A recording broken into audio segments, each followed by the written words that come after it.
Madsen's got a Louis bag? What the hell's going on? Here we go. I do admit it's a lot of character. It does, it does. It's a nice bag. It's a nice bag. Yeah. We're starting off. Can you, do you have to be there for the whole time? Do you prefer me not to? I wish you were out over there on his right, like kind of in the corner or somewhere else.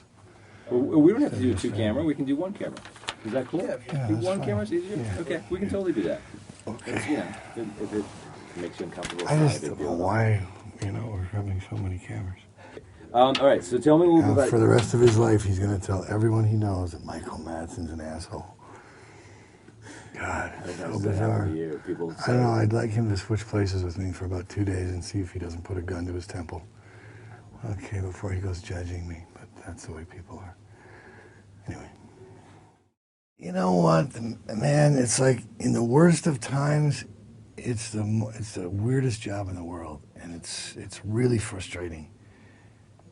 And in the best of times, it's the best job in the world. I think working on Reservoir Dogs was like so naivety. There was so much naivety involved. None of us had any idea what we were doing. Right.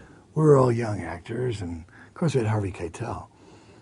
But everybody was just trying to be cool around Harvey, you know? Because he was Harvey, and we were all trying to be like, yeah, hey, Harvey, you know? We were all trying to be tough guys. And we didn't know what Quentin was doing. Who was this guy who wrote this thing about these people named after colors? You know, they all shoot each other at the end of the movie. And I never really thought about it at all. The whole time it was just a job that I was doing, and I was pretty, amazed that it's had the staying power that it's had. I mean, I think I've made 130-something pictures, 133, 34 films, and some pretty good ones, right? But inevitably, the only one that anyone ever... If I discovered a cure for multiple sclerosis, and there was a big press conference where I was going to announce my findings for curing some great disease, I guarantee you that there would be someone who would stand up and say, "No, Michael, that's great about your cure that you discovered, but what was it like working with Quentin?" I should have listened to my father. I should have been a lumberjack.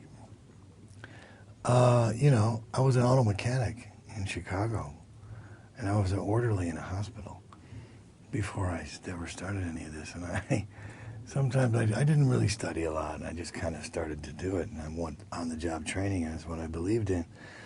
And I have very ambivalent feelings about it. I mean, I feel lucky and fortunate that I've worked as much as I have, but I've also been exposed to so much of what the industry is about.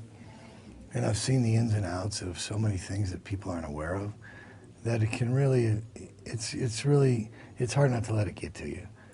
And you have to be real strong inside. I got 6 kids, so trying to have a family and maintain a career is really hard. It's really a hard balance, the whole lifestyle of making a movie, and the difference between being home with the kids is like it's like 2 different people. I need a twin. I'm blessed, and I think in the best of times it's a wonderful thing to do, and it's a lasting legacy of, pictures that will be there forever. But it also can be a real brain jerker if you don't take care of yourself, Right. And everybody promises you every movie you're in is going to be great. And it's not like that. Right. Some of the ones you work on that seem like they're going to be good turn out to be terrible. And sometimes you're working on something and you're, oh my God, I can't wait till this is over. And it turns out to be a big hit.